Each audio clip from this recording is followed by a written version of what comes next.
This is the Razer Seiren V3 Mini. It's basically an update on the original Seiren Mini, which is a very nice compact microphone that's super popular because its sound quality is awesome for what you pay. Now this one, the V3, it takes that same sort of design and adds some new features. But do those added features actually matter? And should you upgrade if you already have the original Seiren Mini? That's what we're gonna find out.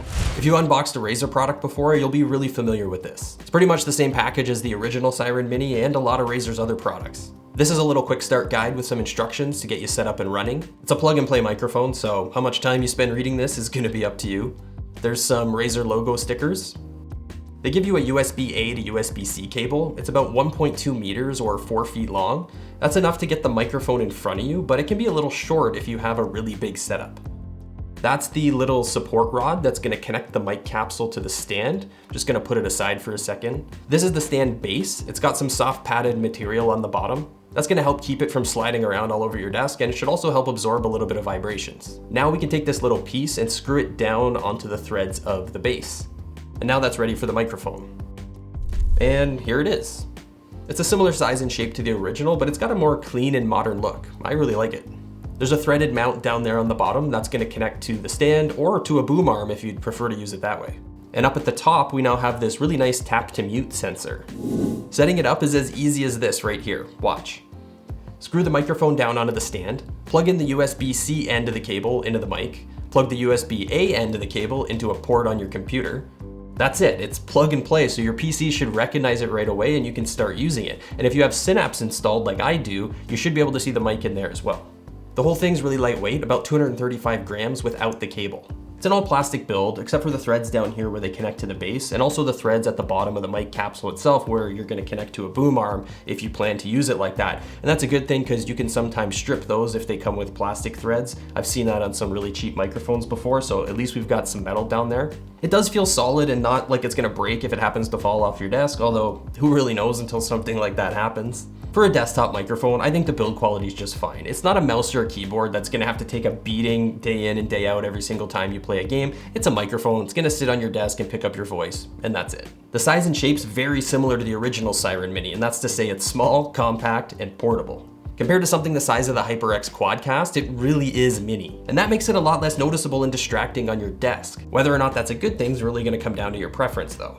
One of the improvements on the Seiren V3 Mini over the original is USB-C.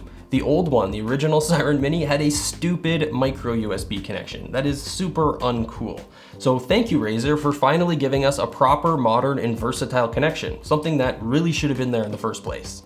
Both the old and new Seiren Minis have built-in shock absorbers. It's not this big external system like you see on a mic like the HyperX Quadcast. It's all internal, it's built in and you can't see it, and it's acting directly on the microphone capsule, just stabilizing it and isolating it from vibrations on your desk or your table or whatever you have the mic on.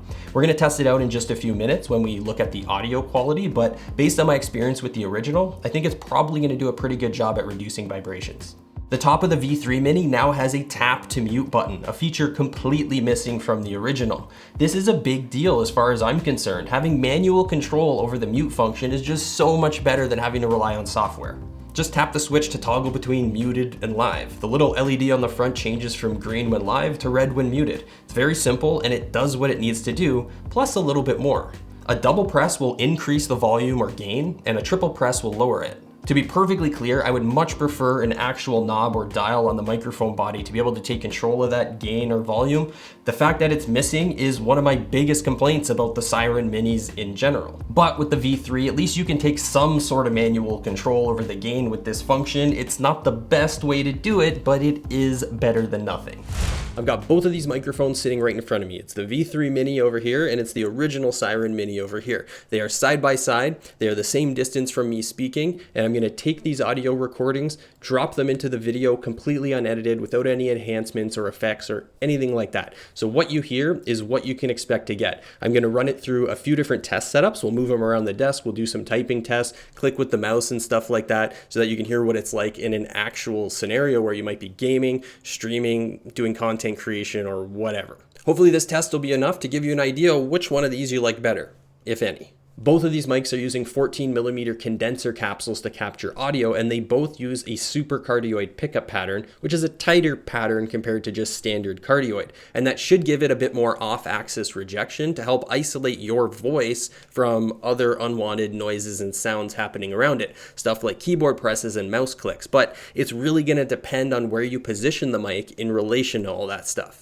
The V3 Mini over here is capable of recording 24-bit audio at a sample rate of 96 kilohertz. That's a step up from where we were on the original Seiren Mini, which is just 16-bit at 48 kilohertz. That additional dynamic range is going to give you a higher quality and more detailed recording overall, and something like that can be useful if you're going to take that audio and push it in post-production. So in the first test setup that we have here with the mics directly right in front of me on the desk, this is as good as it's going to get. It's the best audio you're going to get from something like this because they're as close to the audio source as possible, and it's a direct straight line pickup. Now, what we're going to do is I've got a mechanical gaming keyboard back here. I'm going to press on some keys, simulate some typing, do a little WASD to simulate gameplay, and maybe click the mouse a little bit. And we'll see what that supercardioid pickup pattern on both mics and those built-in shock absorbers can do to isolate and block out some of those background sounds.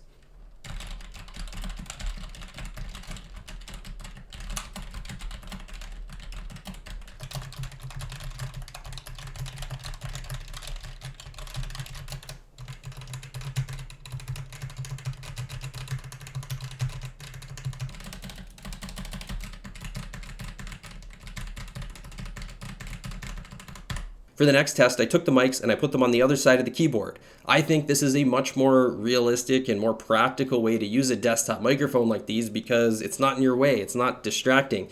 If it's sitting right here, it's in the way of where I want to press stuff on my keyboard. I don't know, I don't like that. So I think this is a better way to do it. So this is an interesting test because now we've increased the distance between the audio source and the microphone pickups. And also, these microphones are facing the keyboard now. So that supercardioid pickup pattern is probably not going to do much to block out those sounds. So let's do that same keyboard test and see what we get.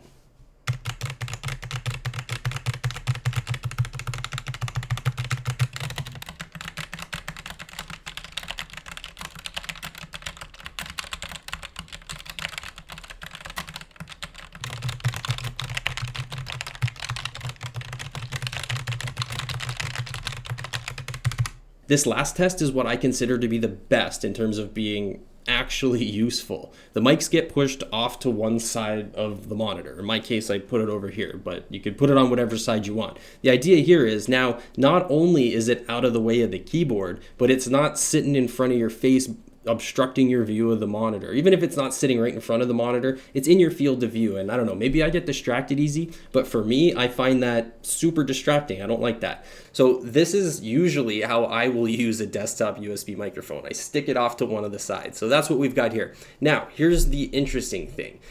For that convenience of not having anything distracting you, we've got the furthest distance of any of the tests before between me talking and the microphone pickup. And most importantly, we no longer have a direct straight line to the pickup.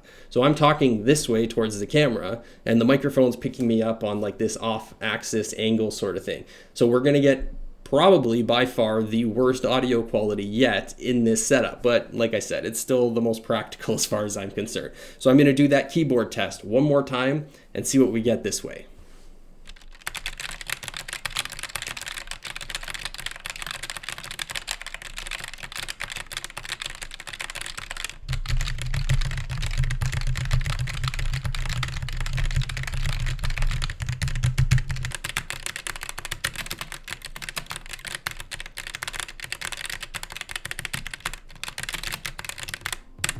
Both of these mics are very close in overall sound quality. There's really not that much difference between them. But if I put my headphones on and I listen carefully, I do think the new V3 Mini has a slight edge over the original. It sounds a little bit more full with a little bit more bass bringing up the low end, and I do like that sound better overall. Now, when it comes to the typing test, the shock absorber inside the Seiren V3 Mini seems to do a little bit better job at blocking out those vibration sounds. I hear less reverberating up into the audio recording, and that's obviously a good thing. So I don't know if Razer actually upgraded the physical system, the mechanical system inside there itself, or if they just made some tweaks or something like that. But at the end of the day, this one does do a better job at blocking out vibrations. So who should get the Seiren V3 Mini? Well, if you don't currently have a microphone and you're looking at the more budget segment of the market, then the Seiren V3 Mini is the way to go. Compared to the original, it's a bit better sounding. It does a better job at blocking out vibration sounds because the shock absorber works a little bit better. It's got that modern USB-C connector,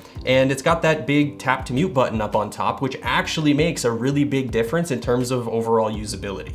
If you already have the original Seiren Mini though, I probably wouldn't get the V3 if you're looking for an upgrade in sound quality because it's just not all that much better. If you really want the tap to mute functionality and USB-C and you just love the Seiren Mini form factor, then all right, I guess it makes sense.